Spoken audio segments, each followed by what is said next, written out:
a distant corner of the Andromeda Galaxy, the Zorath Dominion found itself staring into the face of an enemy it barely understood. For centuries, the Zorathians had prided themselves on being the most advanced and powerful civilization in the known universe. Their empire stretched across hundreds of star systems. Their armies were unmatched, and their technology was considered the pinnacle of progress. But now, all that confidence was crumbling under the weight of an unexpected threat. It started when Commander Vrax, the leader of the Zorathian fleet, stationed near the edge of their territory, detected unusual activity in a remote star system. The readings from his ship's sensors showed a small group of vessels approaching. At first glance, they appeared primitive, nothing like the sleek, intimidating warships of the Zorath Dominion. Vrax dismissed them as insignificant. Perhaps they belonged to some lesser species, eager to test the boundaries of Zorath space. He ordered his fleet to engage, confident that this would be nothing more than a routine skirmish. But what happened next shocked everyone. The moment the Zorathian ships opened fire, the supposed primitive vessels responded with devastating precision. Energy blasts tore through the Zorathian shields as if they weren't even there. Missiles capable of destroying entire moons missed their targets entirely, while the enemy ships moved with an agility that seemed impossible. Within minutes, half of Vrax's fleet lay in ruins, drifting lifelessly in the cold vacuum of space. Vrax watched in horror as one of his largest battleships exploded in a blinding flash of light. His crew scrambled to make sense of what was happening, but no one could explain how such inferior-looking ships could overpower their mighty fleet. Desperate for answers, Vrax ordered a retreat, but not before sending a frantic transmission back to the Zorath homeworld. "We underestimated them," he said, his voice trembling. "These are not their main forces." Meanwhile, aboard one of the victorious ships, Captain Ryan Carter leaned back in his command chair, a satisfied grin spreading across his face. His crew cheered around him, celebrating their hard-fought victory. The ship, named Eclipse, was part of a small task force sent by Earth to explore uncharted regions of the galaxy. They hadn't expected to encounter hostile aliens so soon, but Ryan wasn't surprised by the outcome. Humanity had been preparing for moments like this for decades. Standing beside Ryan was Lieutenant Emily Dawson, his trusted second-in-command.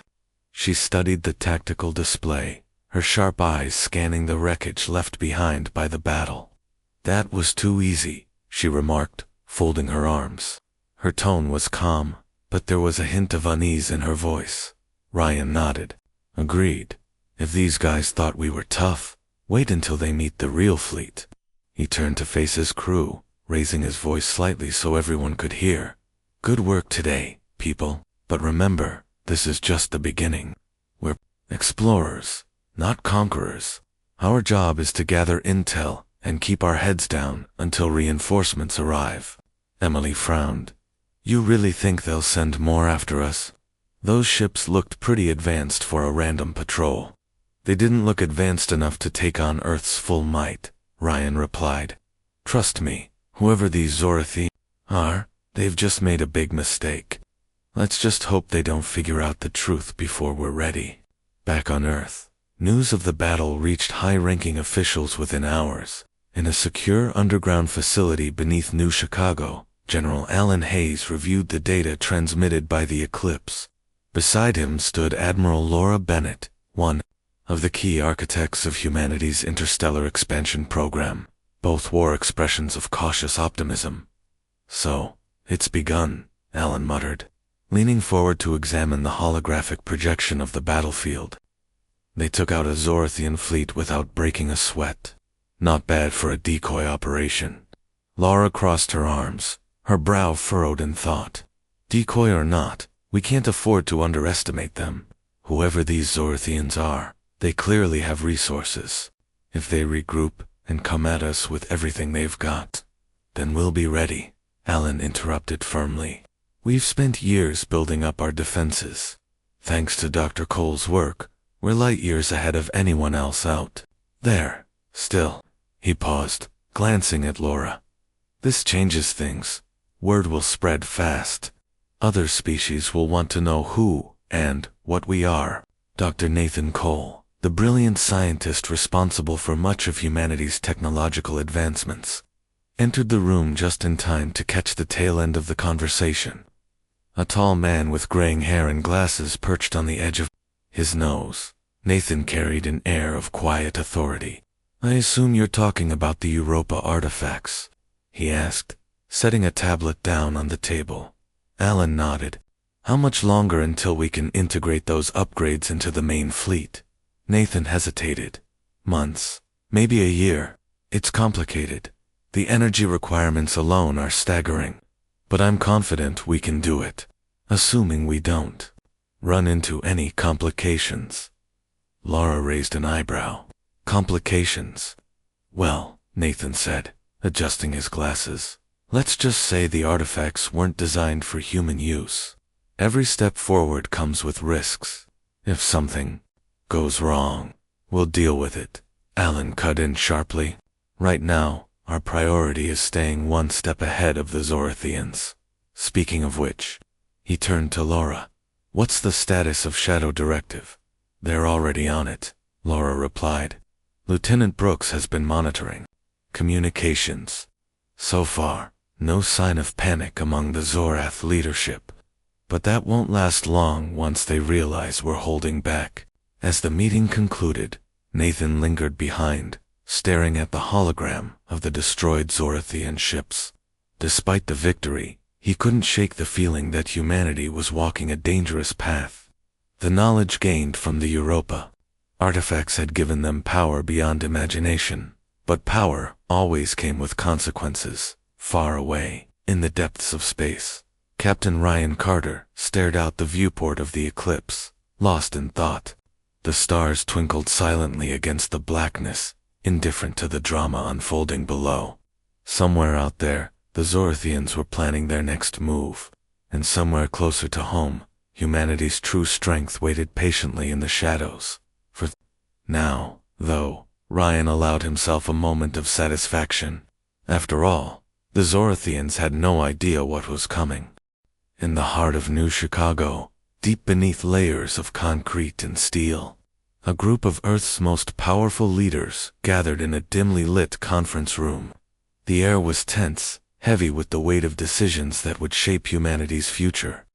General Alan Hayes stood at the head of the table, his broad frame casting a shadow over the holographic display in front of him. Admiral Laura Bennett sat to his right, her sharp eyes scanning the data as it updated in real time. Around them, other officers and advisors whispered among themselves, their voices low but urgent. The topic of discussion was clear: the recent encounter between humanity's forces and the mysterious Zorath Dominion. While the battle had been a victory, it raised more questions than answers. General Hayes tapped a button on the control panel, bringing up a detailed map of the Andromeda Galaxy. A red dot blinked ominously near the edge of Zorath territory, marking the location of the skirmish. "This changes everything," Hayes said, his voice steady but firm. "We sent a small task force to test the waters, and they wiped out half a Zorath fleet without breaking a sweat. But let's not kid ourselves, this isn't even close to our full strength."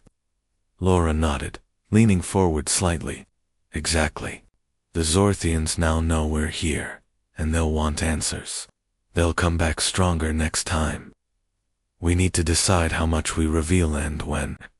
One of the advisors, a wiry man named Colonel Eric Fields, spoke up. "Sir, if I may, why are we holding back? If we showed them what we're truly capable of, they'd think twice about attacking us again." Hayes shook his head. "Because showing all our cards too early could backfire. Other species will hear about this. Imagine the chaos if everyone learns we've been sitting on technology centuries ahead of theirs. We'd have every power in the galaxy gunning for us." Fields frowned, but didn't argue further. He knew Hayes was right. Humanity had spent decades quietly building its strength, hiding its advancements from prying eyes. This strategy had kept Earth safe during its early years of exploration, but now it was being put to the test. Dr. Nathan Cole, who had joined the meeting late, cleared his throat. All eyes turned to him. Despite his unassuming appearance, there was an aura of authority around him. His work with the Europa artifacts had made him one of the most important figures in humanity's rise to power. "There's another issue," he began, adjusting his glasses. "The Zorathians aren't just any species. From what we've gathered, they've built a vast empire through conquest and fear. If they feel threatened, they won't hesitate to strike first and hard." Laura leaned back in her chair, crossing her arms. "Which is why we need to stay one step ahead. Shadow Directive has already started gathering intel on their movements. Lieutenant Samantha Brooks is monitoring their communications closely. If they try anything, we'll know about it before they do." General Hayes nodded approvingly. "Good. Keep her team focused. In the meantime, we need to accelerate our plans. Dr. Cole, how soon can we deploy the upgrades?" Nathan hesitated, glancing down at the tablet in his hands. "It's complicated. The energy matrices required for the new weapons systems are still unstable. Pushing them into active service too quickly could lead to catastrophic failures." "How long?" Hayes pressed, his tone leaving no room for excuses. 3 months, maybe 4, Nathan replied. "But that's assuming nothing goes wrong during testing. And even then, integrating them into the fleet will take additional time." Hayes sighed, rubbing his temples. "We might not have that kind of time. The Zorathians won't wait for us to get ready. They'll come at us as soon as they recover from this blow." Laura chimed in, her voice calm but firm. "Then we make sure they don't recover fully. We hit them where it hurts, disrupt their supply lines, sabotage their shipyards, make them think twice about launching another attack." The room fell, silent as everyone considered the implications. Warfare on this scale was unprecedented for humanity. For centuries, Earth had avoided conflict by staying hidden, focusing instead on exploration and development. Now, however, the stakes were higher than ever. Every decision carried the risk of sparking a galactic war. As the meeting continued, Dr. Cole found himself lost in thought. The Europa artifacts had given humanity incredible power, but they also came with mysteries that even he couldn't fully unravel. The symbols etched into the relics suggested they were created by an ancient civilization, far older and far more advanced than anything humanity had encountered. What if using their technology brought unintended consequences? What if the Zorathians weren't the only ones watching? Across the galaxy, aboard the Eclipse, Captain Ryan Carter was dealing with challenges of his own. The crew had celebrated their victory against the Zorath fleet, but the mood had shifted quickly once reality set in. The realization that they were now at the forefront of a potential interstellar conflict weighed heavily on everyone's minds. Ryan paced the bridge, his boots clicking softly against the metal floor. Lieutenant Emily Dawson stood nearby, reviewing the latest reports from engineering. "How's the damage looking?" Ryan asked, stopping beside her. Emily glanced up, her expression grim. "Better than expected, considering shields held up." "Well, but we burned out 2 of the main thrusters. Maintenance crews are working on repairs, but it'll take a few days." Ryan nodded. "Good. We'll need to be ready to move fast if things go south again." He paused, staring at the tactical display. "Did we get anything useful from the battle? Any intel on their tech?" "A little," Emily admitted. "Their weapons pack a punch, but their targeting systems are slow, too reliant on brute force. That's why we were able to dodge most of their shots. But," she hesitated, her brow furrowing, "their ships are big, really big. If they send a full fleet after us—" "We'll cross that bridge when we come to it," Ryan interrupted, though his tone lacked conviction. He trusted his crew, but even he knew they couldn't hold off an entire armada on their own. "For now, let's focus on staying alert. Keep scanning for any unusual activity. If the Zorthians are planning something, we need to know about it first." Emily nodded, turning back to her console. As she worked, Ryan moved to the viewport, gazing out at the endless expanse of stars. The beauty of space never failed to awe him, but tonight it felt different. There was an undercurrent of tension, a sense that the galaxy itself was holding its breath, back on Earth. Admiral Laura Bennett stepped out of the conference room and into a quiet hallway. She pulled out her communicator, dialing a secure line. After a moment, a familiar voice answered. "Brooks here, Lieutenant," Laura said, keeping her voice low. "What's the status on the Zorathian communications?" Samantha Brooks, leader of Shadow Directive's reconnaissance team, responded. "Immediately. Still analyzing, ma'am. Their encryption methods are complex, but we're making progress. So far, it looks like they're regrouping near their homeworld. No signs of immediate retaliation, but they're definitely scared. Scared enough to surrender?" Laura asked, though she already suspected the answer. "Not a chance," Samantha replied. "They're angry, humiliated. My guess is they'll come at us harder next time. But here's the thing, they're talking about reinforcements, a lot of them." Laura frowned. "Understood. Keep me updated. And Brooks, be careful. If they catch wind of your operation, things could get messy." "Always, ma'am," Samantha said before ending the call. As Laura slipped the communicator back into her pocket, she allowed herself a rare moment of reflection. Humanity had come so far in such a short time. From primitive rockets to interstellar fleets, the journey had been nothing short of miraculous. But miracles often came with a price, and Laura couldn't shake the feeling that humanity was about to pay dearly for its rapid ascent. Somewhere in the depths of space, the Zorathians were plotting their next move, and somewhere closer to home, humanity's greatest secrets remained hidden, waiting to be unleashed. For now, the galaxy held its breath, unsure of what would happen next. But one thing was certain: the days of quiet exploration were over. The age of galactic warfare had begun. In the grand throne room of the Zorath Dominion, a tense silence hung over the assembly of advisors, generals, and senators. Emperor Kale sat upon his massive obsidian throne, his sharp eyes scanning the faces of those gathered before him. The towering walls of the chamber were adorned with glowing runes that pulsed faintly, casting an eerie light over the proceedings. Despite the advanced technology surrounding them, the mood was one of unease. The recent defeat at the hands of humanity's forces had shaken the Empire to its core.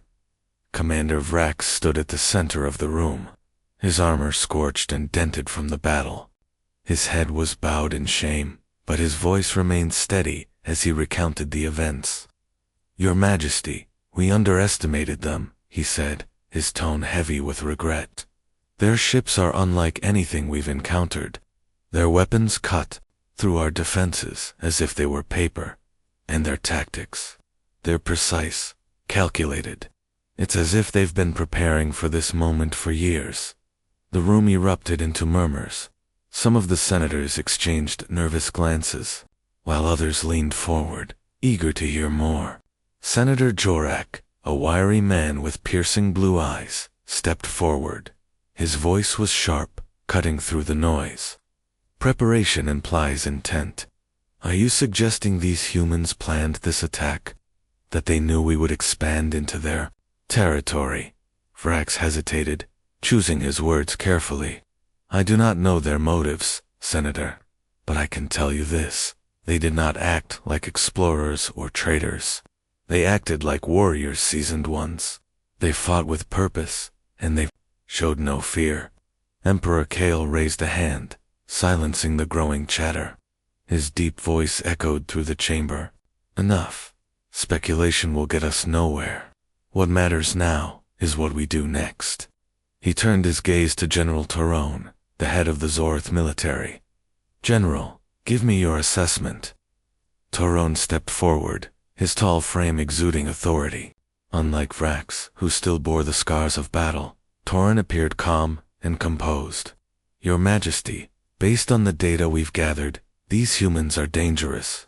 Their technology surpasses ours in key areas: synergy weapons, shielding, maneuverability. If they choose to invade, we may struggle to hold them back." A murmur of concern rippled through the crowd. Senator Jorak frowned, clearly displeased. "Then we must strike first, before they grow stronger, before they bring reinforcements." Kale's expression darkened. "And risk provoking a war we cannot win? No. We need more information. Spies, scouts, anything that can give us an edge. Until we understand their capabilities, we act with caution." Senator Jorak clenched his fists, his frustration evident. "Caution will doom us. If we wait, they'll only grow bolder. We must crush them now, before they realize how weak we truly are." The argument escalated quickly, with voices rising across the room. Some supported Jorak's call for immediate action, while others sided with Kale's cautious approach. Amidst the chaos, Admiral Lyra, the commander of the Zorith fleet, spoke up. Her voice was calm but firm, cutting through the noise like a blade. "Your Majesty, there is another option. We send reconnaissance teams to study their movements. Let us learn their weaknesses before we commit to war." Kale nodded slowly, considering her words. "Admiral Lyra, assemble your best operatives. Send them deep into human space. Find out everything you can about their technology, their numbers, their strategies, but be discreet. If they catch wind of our spies, it could provoke exactly the conflict we're trying to avoid." Lyra bowed her head in acknowledgement. "It will be done, Your Majesty." As the meeting drew to a close, Kale dismissed the council, though he kept General Torin and Admiral Lyra behind. Once the room was empty, he leaned forward, his elbows resting on his knees. "Tell me honestly, do you believe we can defeat them?" Torin exchanged a glance with Lyra before answering. "If we engage them directly, no, not yet. Their technology is too advanced. But if we can isolate their forces, pick them off piece by piece, or find allies," Lyra added. "There are other species who fear humanity's rise. If we can unite them under our banner." Kale nodded thoughtfully. "Do what you must. But remember this. Failure is not an option. The survival of the Zorath Dominion depends on it." Meanwhile, aboard the Eclipse, Captain Ryan Carter was dealing with challenges of his own. The crew had finished repairs on the damaged thrusters, but tensions were running high. Rumors of the Zorathians' response had begun to spread, and the uncertainty was taking its toll. Ryan called a meeting with his senior staff in the briefing room, hoping to address their concerns. Lieutenant Emily Dawson took her seat beside Jake Thompson, the young pilot whose daring maneuver had destroyed a Zorath battleship during the battle. Jake shifted uncomfortably, sensing the weight of responsibility on his shoulders. Across the table, Chief Engineer Marcus Hale flipped through a tablet, reviewing the ship's status reports. Ryan cleared his throat, drawing everyone's attention. "All right, listen up. I know morale has been low since the fight. Everyone's wondering what happens next. So let me make one thing clear. We're not just soldiers, we're explorers. Our mission hasn't changed. We're here to gather intelligence, not start a war." Emily nodded, chiming in. "That said, we can't ignore the fact that the Zorthians are planning something. Shadow Directive has picked up chatter about reconnaissance teams heading our way. If they find us, we need to be ready." Marcus raised an eyebrow. "What exactly are we supposed to do if a whole fleet shows up?" "Run," Ryan smirked. "If we have to, yes. But running doesn't mean giving up. It means staying alive long enough to warn Earth. Besides, Lieutenant Dawson and I have a plan." Emily leaned forward, spreading a map of nearby star systems across the table. "We've identified a few locations where we can lay traps for their scouts. Narrow asteroid fields, dense nebula places where their size and numbers won't matter. If they come looking for us, we'll be waiting." Jake frowned, his voice hesitant. "And if they don't fall for it, what if they go straight for Earth?" That's why we keep moving, Ryan replied firmly.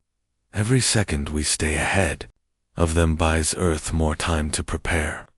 Trust me, when the real fleet arrives, they'll wish they'd never heard of us. The meeting ended with a renewed sense of purpose. But Ryan couldn't shake the feeling that they were playing a dangerous game. The Zorathians weren't fools. They'd adapt, regroup, and come back stronger. And when they did, humanity would face its greatest test yet. Back on Earth, Admiral Laura Bennett received an update from Lieutenant Samantha Brooks. The Shadow Directive team had uncovered troubling news. The Zorathians were reaching out to neighboring species, attempting to form alliances against humanity. Laura listened intently, her expression grim. How many have agreed to join them? She asked. Samantha's voice came through the communicator, tinged with worry. Too many, ma'am.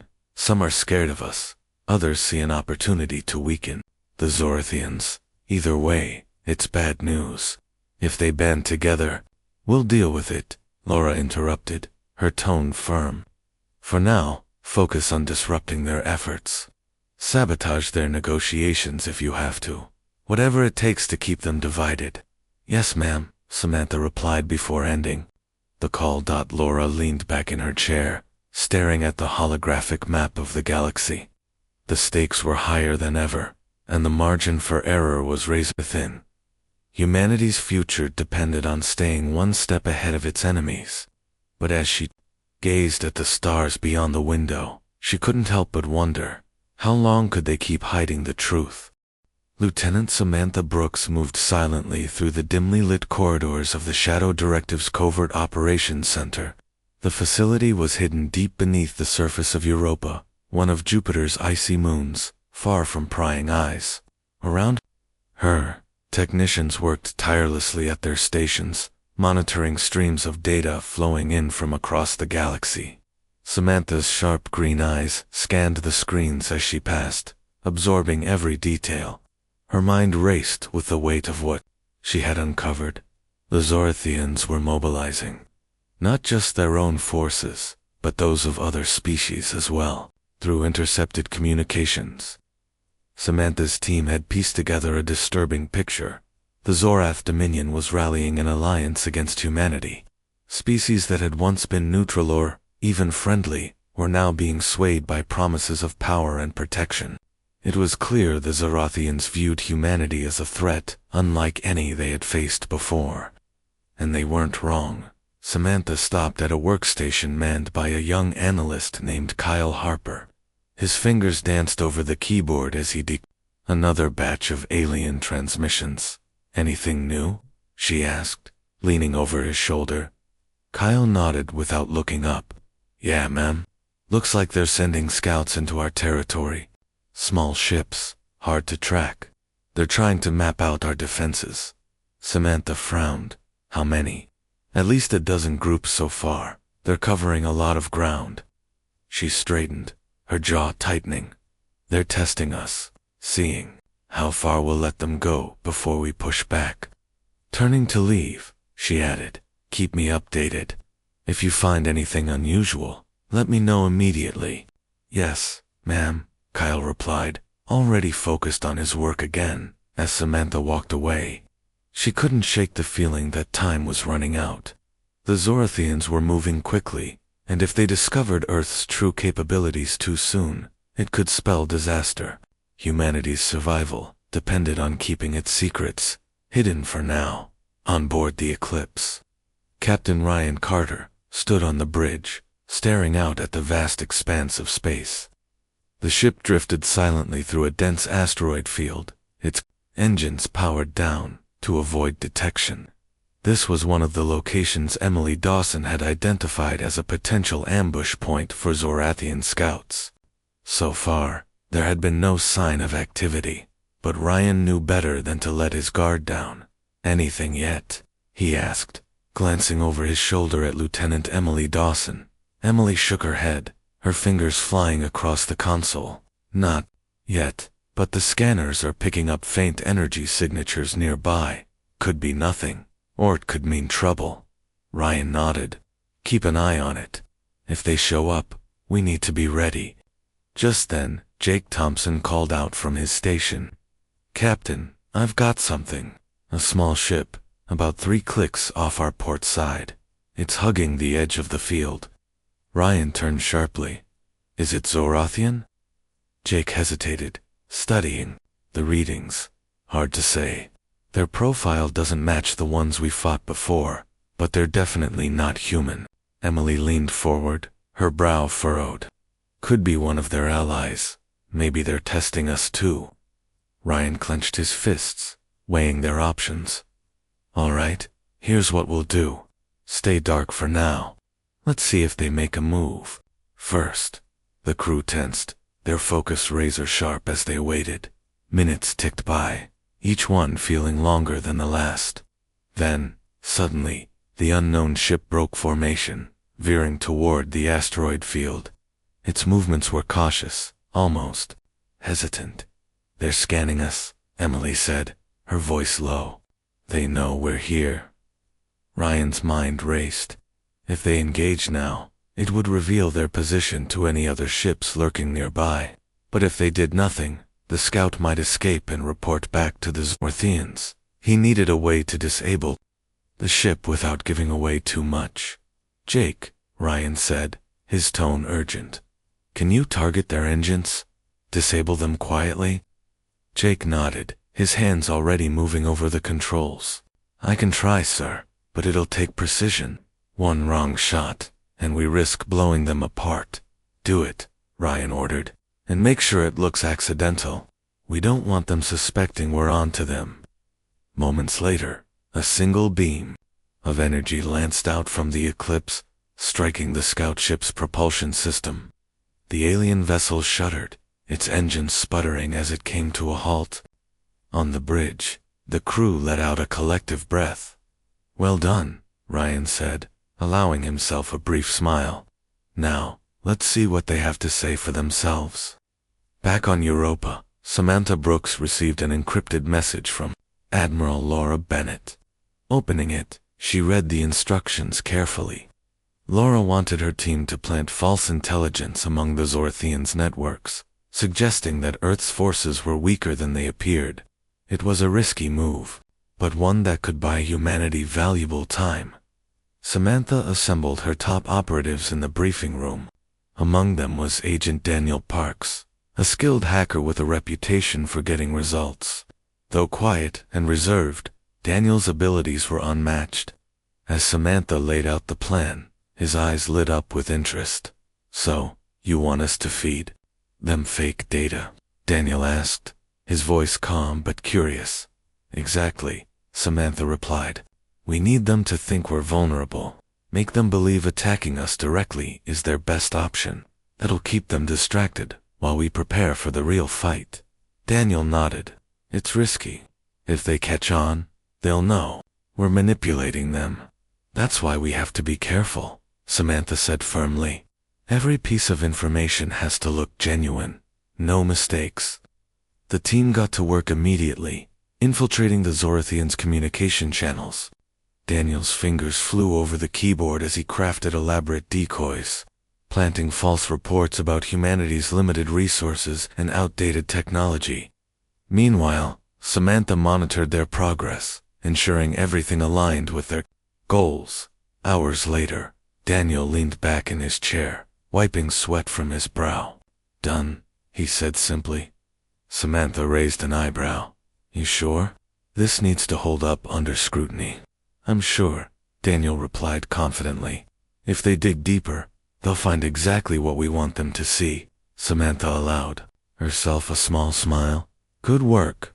Now, let's hope it pays off. Across the galaxy, aboard a Zorathian reconnaissance vessel, Commander Rinnick reviewed the latest intel with growing satisfaction. The humans were scattered, disorganized, and poorly equipped. Their fleet consisted of outdated ships with minimal firepower. According to the reports, Earth itself was barely defended, relying on primitive technologies to protect its population. Rinnick grinned, relaying the findings to his superiors. This will be easier than we thought, he said aloud. The humans are weak, A single strike, and they'll crumble. Unbeknownst to him, the data he trusted so completely was a fabrication, a carefully constructed lie designed to lure the Zorathians into a trap.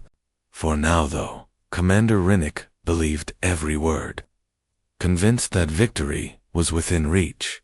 Meanwhile, back on Earth, Admiral Laura Bennett watched the holographic map of the galaxy intently. The pieces were falling into place, but the game was far from over. Humanity's greatest strength lay in its ability to adapt, to outthink its enemies. Yet even she couldn't predict how long their deception would hold or what price they would ultimately pay for it. As she turned away from the display, Laura felt a pang of unease. The coming conflict would test humanity in ways no one could foresee. But one thing was certain: when the moment arrived, they would face it together. The Zorath Dominion was a hive of activity as preparations for their next assault reached a fever pitch. On their homeworld, massive shipyards churned out warships by the dozens, each vessel bristling with weapons and reinforced armor. The Empire's leaders had taken the bait, planted by shadow directives, operatives, believing humanity's forces to be weak and fragmented. Confidence surged through the ranks of the Zoroth military, fueled by false reports that painted Earth as an easy target. Commander Rinnick, tasked with leading the attack on Proxima Centauri, reviewed his fleet's readiness with a sense of triumph. "Everything is in place," he announced to his subordinates during a briefing aboard the flagship Dominion's Wrath. "Humanity will not see us coming. By the time they realize their mistake, it will be too late." His officers nodded in agreement, their faces alight with anticipation. None of them doubted the mission's success. After all, the intelligence suggested that the human colony at Proxima Centauri was poorly defended, a mere outpost with outdated technology and minimal personnel. It would be a swift and decisive victory, one that would restore the Zorathians' pride after their earlier humiliation. Unbeknownst to them, however, humanity was anything but unprepared. At Proxima Centauri, Lieutenant Samantha Brooks oversaw the final stages of a carefully orchestrated deception. The colony itself was a facade series of automated structures designed to mimic a thriving settlement. In reality, the area was a death trap, rigged with hidden defenses and advanced weaponry. Beneath the surface of the planet, bunkers housed elite soldiers and engineers who monitored every movement in the system. Among them was Captain Megan Foster, commander of the newly commissioned battleship Aurora, which lay concealed within an asteroid belt nearby. Megan paced the command center, her sharp eyes scanning the holographic displays that tracked the Zorath fleet's approach. "They're falling right into it," she muttered under her breath, a hint of satisfaction in her voice. Beside her, Lieutenant Alex Grant adjusted the settings on his console. "Their arrogance is going to cost them dearly," he said with a smirk. "Let's just hope they don't catch on before we spring the trap." Megan nodded. "We'll make sure they don't. Keep the cloaking fields active until my signal. I want them fully committed before we strike." As the Zorath fleet entered the system, Commander Rinnick ordered his ships to fan out, surrounding the colony from multiple angles. His confidence grew with each passing moment. The humans showed no signs of resistance. "Begin bombardment," he commanded, his voice dripping with contempt. "Show them the price of defiance." The first wave of energy blasts tore through the colony's outer structures, reducing them to rubble. But as the dust settled, something unexpected happened. Instead of crumbling further, the ruins began emitting strange pulses of light. Before the Zorathians could react, the lights coalesced into shimmering shields that deflected their attacks harmlessly into space. "What is this?" Rinnick demanded, his voice rising in alarm. "Why aren't they breaking?" His question went unanswered as alarms blared across the fleet. Suddenly, dozens of previously invisible ships decloaked around them, cutting off their escape routes. At the same time, the asteroid belt erupted with activity as the Aurora emerged, its sleek hull gleaming ominously in the starlight. Engage. Captain Megan Foster barked, her voice steady and commanding. The battle that followed was nothing short of chaos. The human ships moved with precision, targeting the Zorath vessel's weakest points while avoiding counterattacks. Missiles streaked through space, detonating against enemy shields with devastating force. Energy beams sliced through holes, sending debris spiraling into the void. Within minutes, the once mighty Zorath fleet found itself overwhelmed. Commander Rinnick scrambled to regain control, issuing frantic orders to his captains. Retreat. Form up and retreat. But it was too late. The human forces pressed their advantage mercilessly, isolating and destroying individual ships one by one. The Aurora led the charge, its advanced weaponry proving superior to anything the Zorathians could muster. Megan stood on the bridge, watching the carnage unfold with grim determination. "This isn't just about winning," she said softly to herself. "It's about sending a message." Back on the Eclipse, Captain Ryan Carter received word of the victory at Proxima Centauri. Though relieved, he couldn't shake the feeling that the fight was far from over. He called a meeting with his senior staff to discuss what came next. "We've dealt them a serious blow," Ryan began, pacing the briefing room. "But they'll regroup, and when they do, they'll come at us harder than ever." Lieutenant Emily Dawson nodded, her expression thoughtful. Agreed. "This win buys us time, but it also makes them angry. They won't stop until they think they've crushed us completely." Jake Thompson, sitting quietly in the corner, spoke up hesitantly. "What if we hit them back? Strike at their homeworld, or one of their key bases. Show them we're not afraid to take the fight to them." Ryan considered the idea, rubbing his chin. "It's risky. If we push too hard, we risk uniting their allies against us. For now, let's focus on keeping them off balance. Hit-and-run tactics, sabotage anything, to keep them guessing." Emily leaned forward, her tone firm. "And we need to prepare for reinforcements. Sooner or later, they'll throw everything they have at us." Ryan nodded. "Exactly, which means we need to stay sharp. Everyone, double down on drills and maintenance. We can't afford any mistakes." On Earth, Admiral Laura Bennett watched footage of the battle at Proxima Centauri, her expression unreadable. While the victory was undeniable, she knew better than to celebrate prematurely. The Zorathians were wounded, but not defeated. Their pride and their fear of humanity would drive them to escalate the conflict. General Alan Hayes joined her in the observation room, his arms crossed. "The media's already spinning this as a turning point," he said dryly. "They're calling it proof that we can hold our own against anyone." Laura sighed, shaking her head. "Let them have their moment. But we both know this is just the beginning. The real test is still ahead." Hayes nodded grimly. "Do you think the Zorathians will try to unite their allies again?" "It's likely," Laura replied, "which is why we need to keep sowing discord among them. Shadow Directive has done good work so far, but we'll need more than misinformation to keep them divided." Hayes glanced at her, his brow furrowing. "You're thinking about direct action?" "Possibly," Laura admitted. "If we can take out key figures in their coalition leaders, diplomats, even supply lines, we might be able to fracture their alliances permanently." Hayes considered this, his expression darkening. "It's risky.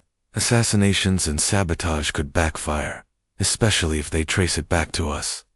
"I know," Laura said quietly, "but sometimes risks are necessary. We can't afford to lose momentum now." In the aftermath of the battle, Commander Rinnick faced Emperor Kale in the throne room. The Emperor's expression was cold, his disappointment palpable. "You failed me," Kale said bluntly, his voice cutting through the silence like a knife. Rinnick bowed his head, shame washing over him. "Your Majesty, I underestimated them. Their technology, it surpasses ours in ways we cannot yet understand." Kale leaned forward, his piercing gaze locking onto Rinnick. "Then find a way to understand it. Analyze their tactics, their weapons, their strategies. Leave no stone unturned, and do not fail me again." As Rinnik retreated from the chamber, he vowed to redeem himself. Humanity had proven itself a formidable foe, but the Zorath Dominion was far from beaten. They would adapt, evolve, and return stronger than ever. Little did they know, humanity was doing the same.